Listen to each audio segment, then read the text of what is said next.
जय हिंद दोस्तों, welcome back to our channel. Welcome back to job tree. I hope कि आप लोग अच्छे होंगे और अपनी स्टडी में बेहतरीन तरीके से लगे होंगे। जी हाँ दोस्तों, फिजिक्स का most important topic electric charge and field. इस टॉपिक से जो है रिसेंट एग्ज़ाम जो आपका कंप्लीट हुआ है इंटरमीडिएट प्रशिक्षित सहायक आचार्य 1 to 5 का, उसमें क्वेश्चंस देखने को मिले थे। तो और आपका अगर बात करें तो इस टॉपिक में जो है इक्वली इंपॉर्टेंस रखता है, अगर आप लेवल 1 का प्रिपरेशन कर रहे हैं या फिर लेवल 2 का कर रहे हैं। दोनों कैंडिडेट के लिए वीडियो हेल्पफुल रहेगी, बिकॉज इस चैप्टर से डेफिनेटली 2-3 क्वेश्चंस आपको देखने को मिलेंगे। और इस वीडियो में मैं इस चैप्टर का एनसीईआरटी बेस्ड एमसीक्यू सीरीज में यहाँ पे लाया हूँ। और अगर इस वीडियो को आप लोग अंत तक वॉच कर लेते हैं तो इस टॉपिक से बनने वाले एक भी क्वेश्चन आपसे मिस नहीं होगा, आप इजीली टैकल कर लेंगे, इजीली सॉल्व कर लेंगे। तो बने रहिएगा वीडियो में अंत तक, सारे एनसीईआरटी बेस्ड एमसीक्यू हम लोग इस वीडियो में करेंगे। तो इससे पहले चैनल पर अगर फर्स्ट टाइम जुड़े हैं दोस्तों तो चैनल को ज़रूर सब्सक्राइब कर लीजिएगा, बेल आइकन को प्रेस कर लीजिएगा, ताकि इसी तरह के वीडियोज़ में जो है टॉपिक वाइज ला रहा हूँ जिसका आप फ़ायदा उठा सकें। और ये आपके एज अ रिविज़न बहुत अच्छा होना है, प्रैक्टिस के तौर पर इसको ले सकते हैं। इस वीडियो को बहुत ही हेल्प रहेगी। देख सकते हैं दोस्तों, यही क्वेश्चन जो आपका इंटरमीडिएट प्रशिक्षित सहायक आचार्य 1 to 5 में पूछा गया था दोस्तों, रिसेंट का ये क्वेश्चन है। और देख सकते हैं ये मैं यहाँ पे आपको डिस्कस कर रहा हूँ। देख सकते हैं, if the size of the charge bodies are very small compare to the distance between them, so we treat them as zero charge, point charge, single charge या नो चार्ज। इट मीन्स इस question में पूछ लिया है कि कोई जो है चार्ज बॉडी है और वो जो है बहुत ही स्मॉल है, वेरी स्मॉल है, और दो चार्ज बॉडी के बीच का जो यहाँ पे अगर कंपेयर करेंगे डिस्टेंस को, तो वो भी बहुत ज़्यादा जो है कम है। तो वो किस तरह से ट्रीट करेगा, तो उसको आप जो है यहाँ पे ट्रीट कर सकते हैं पॉइंट चार्ज के। तो हम पॉइंट चार्ज हो सकता है, यानी ऑप्शन बी आपका करेक्ट हो जाएगा। नेक्स्ट क्वेश्चन है आपका, the force per unit charge is known as. Force per unit charge को क्या बोला जाता है? Electric current, electric potential, electric field या इलेक्ट्रिक स्पेस। तो फोर्स पर यूनिट चार्ज को कहा जाता है इलेक्ट्रिक फील्ड। ध्यान रखिएगा, वेरी वेरी इंपॉर्टेंट है। Next question, what is the dielectric constant of a metal. Dielectric constant क्या होता है मेटल का? तो -1 होता है, 0 होता है, 1 होता है या इनफाइनाइट होता है। तो डाई इलेक्ट्रिक कॉन्स्टेंट जो मेटल का होता है वो आपका इनफाइनाइट होता है। ध्यान रखिएगा, ऑप्शन 4 करेक्ट हो जाएगा। इसके एक्सप्लेनेशन को देख सकते हैं, the dielectric constant of metal is infinite. The dielectric constant of metal is infinite as the net electric field inside the metal is zero. इससे क्या होता है कि अगर डाई इलेक्ट्रिक कॉन्स्टेंट मेटल का इनफाइनाइट है तो net electric field भी जो है मेटल का जीरो हो जाता है। इस बात को भी ध्यान रखिएगा। नेक्स्ट क्वेश्चन है आपका यहाँ पे, if the charge of 1 coulomb is placed at a distance of 1 metre from another charge of the same magnitude in vacuum, it experiences an electrical force repulsion of magnitude। यहाँ अगर बात करें फॉर्मूले की तो इलेक्ट्रिक फोर्स इक्वल टू हो जाता है आपका 1/4 पाई एप्सिलॉन नॉट जो है Q1 इंटू Q2/r², ये होता है r², ये फॉर्मूला होता है। तो इसमें वैल्यू जो है चार्ज का गिवन है 1c, तो चार्ज यहाँ पे आपका 1c लिख सकते हैं और यहाँ पे भी 1c लिख सकते हैं।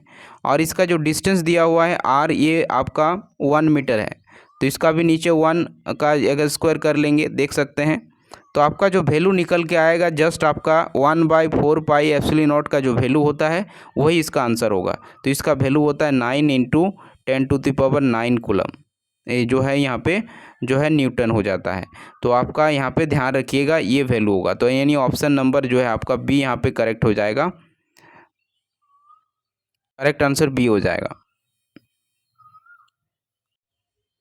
Next question, the property which differentiate 2 kinds of charges is called. तो दो चार्जेस के बीच का जो डिफरेंशिएट होता है ना, उस प्रॉपर्टी को क्या कहा जाता है? उस प्रॉपर्टी को कहा जाता है पोलरिटी ऑफ चार्ज कहा जाता है। ध्यान रखिएगा, ऑप्शन बी करेक्ट हो जाएगा। नेक्स्ट क्वेश्चन है आपका, blank gives the information on field, strength, direction and nature of the charge.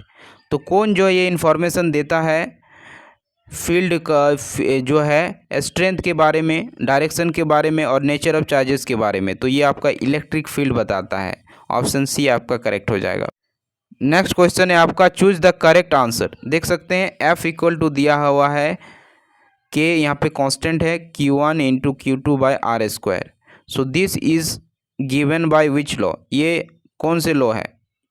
Friday law है, आपका न्यूटन्स लॉ है, कूलम्स लॉ है या फ्लेमिंग लॉ है? तो बताइए ये आपका कौन सा लॉ हो जाएगा? तो ये आपका कूलम लॉ है दोस्तों। क्या है? Coulomb law. ऑप्शन सी आपका करेक्ट हो जाएगा। Next question, what happens when a glass rod is rubbed with silk. क्या होगा यदि ग्लास रॉड को जो है रब किया जाएगा, रगड़ा जाएगा सिल्क के साथ? तो gain proton from silk, gain electron from silk, gives electron to silk या गिव्स प्रोटॉन टू सिल्क। तो जब जो है ग्लास रॉड को जो है रब किया जाता है सिल्क के साथ, तो गेन्स प्रोटॉन्स ऑफ सिल्क हो जाएगा। ऑप्शन ए आपका करेक्ट हो जाएगा। और ये क्वेश्चन जो है आपका पूछा गया था टीजीटी जो एग्ज़ाम 2016 में हुआ था स्कूल टीचर का, उसमें ये क्वेश्चन पूछा गया है। तो ध्यान रखिएगा, इंपॉर्टेंट है। इसके एक्सप्लेनेशन को समझेंगे तो इसमें होता क्या है कि excess electron are transferred from glass to silk. जब एक्सेस इलेक्ट्रॉन जो है ट्रांसफ़र किया जाता है ग्लास से सिल्क में, तब a glass rod is rubbed with silk. तो जो ग्लास रॉड को रब किया जाता है सिल्क के साथ, तो glass rod becomes positive. Glass rod जो है पॉजिटिव चार्ज कैरी करता है और सिल्क जो है बिकम्स नेगेटिव हो जाता है। तो इस बात को ध्यान रखिएगा। नेक्स्ट क्वेश्चन है आपका, the surface considered for Gauss's law is called. तो गॉसेस लॉ में जो सरफेस कंसीडर किया जाता है उसको क्या बोलते हैं? उसको बोलते हैं close surface, spherical surface, Gaussian surface या प्लेन सरफेस। तो उसको कहा जाता है Gaussian surface. Option C correct हो जाएगा। नेक्स्ट क्वेश्चन है, the force per unit charge is called. तो फोर्स पर यूनिट चार्ज को हम लोग बोलते हैं electric field. Option B correct हो जाएगा। नेक्स्ट है, electric field lines provide information about. Electric field lines जो है इन्फॉर्मेशन क्या प्रोवाइड कराता है? फील्ड स्ट्रेंथ को, डायरेक्शन को, नेचर ऑफ चार्जेस को। यस, तो all of the above correct हो जाएगा। ये सारी चीज़ें जो है इन्फॉर्मेशन देता है इलेक्ट्रिक फील्ड। नेक्स्ट क्वेश्चन है, आप यहाँ पे देख पाएंगे, which of the following figure represent the electric field line due to the single negative charge. तो कौन सा जो है इलेक्ट्रिक फील्ड है जो है सिंगल नेगेटिव चार्ज को जो है यहाँ पे रिप्रेजेंट कर रहा है? तो यहाँ फिगर ए देख सकते हैं, फिगर बी देख सकते हैं, सी है और डी है। तो नेगेटिव चार्ज यहाँ पे दिखा रहा है, तो ध्यान से देखिएगा, ये वाला ऑप्शन बी जो है यहाँ पे करेक्ट हो जाएगा। जब जो है इलेक्ट्रिक फील्ड लाइन जब यहाँ पे जो है उस ऑब्जेक्ट की ओर उस जो है और जो है यहाँ पे फॉल होती है, रेज जो है यहाँ पे जो है इलेक्ट्रिक फील्ड लाइन पास करती है, तो नेगेटिव होता है, यानी आपका ऑप्शन बी करेक्ट हो जाएगा। इलेक्ट्रिक फील्ड लाइन की अगर बात करें तो इस फिगर में आप देख सकते हैं आपका पॉजिटिव डायरेक्शन में पॉजिटिव चार्ज इलेक्ट्रिक फील्ड तब होता है जब इस तरह का फिगर रहेगा। देख सकते हैं जब आउटसाइड जो है ये इलेक्ट्रिक फील्ड जब इस तरह से मूव करती है, और जब ये जो है इनसाइड आती है तो यहाँ नेगेटिव चार्ज जो है यहाँ पे इलेक्ट्रिक फील्ड में होता है। तो फिगर को देख सकते हैं, ये पॉजिटिव चार्ज इलेक्ट्रिक फील्ड का है और इस साइड जो है आपका नेगेटिव चार्ज है। नेक्स्ट क्वेश्चन है आपका, the SI unit of electric flux is. Electric flux का एसआई यूनिट क्या होता है? तो ऐसे तो इलेक्ट्रिक फील्ड का एसआई यूनिट वीबर होता है, बट यहाँ पे इसका यूनिट हो जाएगा न्यूटन मीटर स्क्वायर पर कूलम। ध्यान रखिएगा, न्यूटन मीटर स्क्वायर पर कूलम होता है, यानी ऑप्शन डी आपका करेक्ट हो जाएगा। The unit of electric dipole moment is. Electric dipole moment का यूनिट क्या होता है? न्यूटन होता है, कूलम होता है, फेरेड होता है या डीबाई होता है? तो डीबाई जो है आपका इलेक्ट्रिक डाइपोल मोमेंट का जो है यूनिट है। ऑप्शन डी करेक्ट हो जाएगा। नेक्स्ट है आपका, SI unit of permittivity of free spaces. तो फ्री स्पेस का परमिटिविटी का यूनिट क्या होता है जो हम लोग यहाँ पे जो है एप्सिलॉन नॉट से यूज़ करते हैं? तो इसका हो जाता है सी square meter square per Newton होता है, यानी आपका यहाँ पे ऑप्शन जो है कौन सा मैच हो रहा है? यहाँ पे अगर देखेंगे तो ऑप्शन आपका सी करेक्ट हो जाएगा। सी ऑप्शन जो है एसआई यूनिट है परमिटिविटी ऑफ फ्री स्पेस का, C square meter square per newton. Next question आपका, the quantization of charge indicate that. तो क्वांटाइजेशन ऑफ चार्ज इंडिकेट क्या करता है, charge which is fraction of charge on an electron is not possible, या charge can not be destroyed, charge exist on particles, या there exist of minimum permissible charge on a particle. तो quantization of charge indicate करता है charge which is fraction of charge on an electron is not possible. Option A correct हो जाएगा। Next question है, when a glass rod is rubbed with silk it. तो इससे क्या होगा, जब ग्लास रॉड को सिल्क के साथ रब किया जाता है, रगड़ा जाएगा, तो क्या होगा, gives electron to silk, gives proton to silk, gain electron from silk, या गेन प्रोटॉन फ्रॉम सिल्क। आपका ऑप्शन करेक्ट हो जाएगा, gives electron to silk. Option A correct हो जाएगा। नेक्स्ट क्वेश्चन है आपका, the force experienced by a charge particles of -9 coulomb in the external electric field is 6 north towards the north to electric field intensity will B.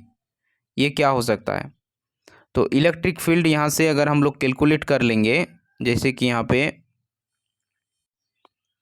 तो इसमें अगर हम लोग देखेंगे तो यहाँ पे जो है जस्ट इसको जो है डिवाइड कर देना है, 60 डिवाइडेड बाय -6 कर देंगे तो ये कैंसिल होके जो है -10 जो है यहाँ पे न्यूटन पर कूलम यहाँ पे आ जाएगा।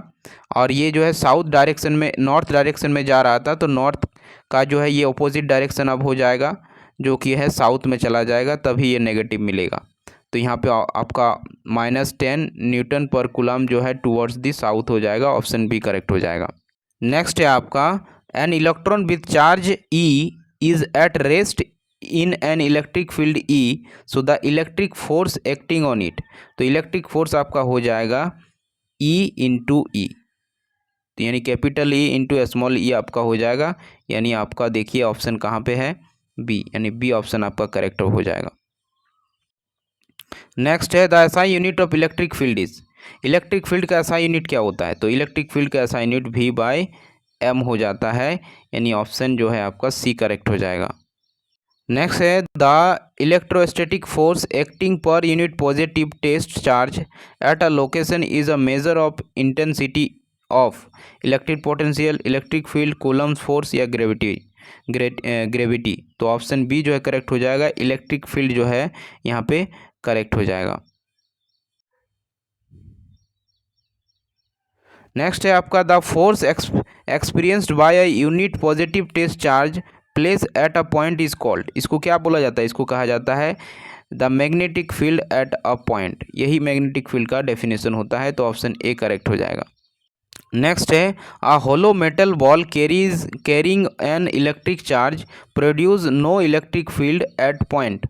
तो कोई भी इलेक्ट्रिक जो है यहाँ पे फील्ड जो है किसी पॉइंट पे नहीं प्रोड्यूस हो रहा है इलेक्ट्रिक, तो ये आपका आ जाएगा, क्या हो जाएगा, ये आपका आ जाएगा इनसाइड द एस्फेयर में। ऐसा होता है, इनसाइड द एस्फेयर में ये चीज़ देखने को मिलेगा। नेक्स्ट है, in an electric field E directed downwards a proton of charge E will experience आ। ये क्या एक्सपीरियंस करेगा, तो ये एक्सपीरियंस करेगा the towards force of magnitude small E and capital E. तो ये आपका ऑप्शन जो है यहाँ पे डी जो है करेक्ट हो जाएगा, डी ऑप्शन यहाँ पे करेक्ट हो जाएगा आपका। नेक्स्ट है आपका, the intensity of the electric field at any point on the surface of a charge conductor is. तो यहाँ पे पूछ लिया है the intensity of electric field at any point surface of the charge conductor is, यानी intensity of electric field क्या होगा, किसी भी पॉइंट सरफेस पर जो है उसका चार्ज कंडक्टर इलेक्ट्रिक फील्ड का क्या होगा, उसकी इंटेंसिटी क्या होगी, तो वो होगी परपेंडिकुलर टू सरफेस होगी। नेक्स्ट है, N electric charge enter N electric field region along the direction of the electric field, which of the flowing will be the path of the particles motion. तो ये आपका parabola होगा, circular होगा, straight line होगा, या फिर क्या होगा, तो ये आपका स्ट्रेट लाइन को शो करेगा। नेक्स्ट है आपका, the magnitude of electric force experienced by a charge particle in a electric field depends on. तो ये आपका डिपेंड्स करता है, आपका डिपेंड्स करेगा चार्ज ऑफ द पार्टिकल्स पर, अब पार्टिकल्स के चार्ज पर जो है डिपेंड करेगा। ऑप्शन ए करेक्ट हो जाएगा। तो नेक्स्ट है आपका which of the following is false about the electrostatic field lines. Electrostatic field lines के बारे में कौन सा कथन असत्य है, उसका चुनाव करना है। तो असत्य स्टेटमेंट क्या होगा, देखिए, field line start from positive charge and end at the negative charge, तो ये बिल्कुल करेक्ट है। If there is a single positive charge field line will end at infinity, ये भी आपका करेक्ट है, ट्रू स्टेटमेंट है। Two field line can never cross each other, तो ये भी स्टेटमेंट जो है करेक्ट है। Electrostatic field lines from close loops, ये आपका इनकरेक्ट है, यानी आपका यहाँ पे इनकरेक्ट का ही चुनाव करना था, यानी ऑप्शन डी आपका करेक्ट हो जाएगा। नेक्स्ट है आपका an electron is placed in an electric field of intensity 10⁴ newton per coulomb, the electric force working on the electrons is, क्या आ जाएगा, ये आपका 1.6 इंटू 10⁻⁻15 न्यूटन आ जाएगा, यानी ऑप्शन आपका जो है यहाँ पे डी करेक्ट हो जाएगा। नेक्स्ट है आपका electric flux over a surface in an electric field में भी, क्या होगा, तो ये आपका हो जाएगा पॉजिटिव हो सकता है, नेगेटिव हो सकता है, जीरो हो सकता है, यानी electric flux over a surface in an electric field में भी, यानी इलेक्ट्रिक फील्ड जो हो सकता है पॉजिटिव भी हो सकता है, नेगेटिव भी हो सकता है, जीरो भी हो सकता है, यानी all of the above correct हो जाएगा, डी ऑप्शन करेक्ट हो जाएगा। नेक्स्ट है आपका the electric field inside the spherical cell of uniform surface charge intensity is, यानी डेंसिटी इज, तो चार्ज डेंसिटी पूछ दिया है, तो यहाँ पे क्या हो सकता है, तो ये जीरो हो जाएगा। The electric field inside the spherical shell जो होता है, इनसाइड की अगर बात करें, स्फेरिकल सेल के इनसाइड में इलेक्ट्रिक फील्ड की अगर बात करें तो उसका सरफेस चार्ज इंटेंसिटी हमेशा जीरो होगा, ध्यान रखिएगा। नेक्स्ट है the region surrounding a stationary electric dipole has, तो ये आपका आ जाएगा इलेक्ट्रिक फील्ड ओनली, ये रीजन होता है डाइपोल्स का, इलेक्ट्रिक डाइपोल्स का। नेक्स्ट है आपका the electric field at a point on the equatorial line of a dipole and direction of the dipole moment, तो ये क्या हो जाएगा, will be in opposite direction, किस डायरेक्शन में होगा, will be in opposite direction हो जाएगा। अगर बात करें कि आपका electric field at a point on the equatorial line of a dipole कहे या फिर direction of the dipole moment कहे, तो इनके जो है क्या हो सकता है, possibility will be opposite direction हो सकता है, यानी ऑप्शन आपका जो है यहाँ पे बी करेक्ट हो जाएगा। यहाँ पे नेक्स्ट आपका आ गया है डीबाई इज़ यूनिट ऑफ, तो डीबाई जो है किसका यूनिट होता है, इलेक्ट्रिक डाइपोल मोमेंट का यूनिट होता है, तो ध्यान रखिएगा बी ऑप्शन करेक्ट हो जाएगा। Thanks for watching.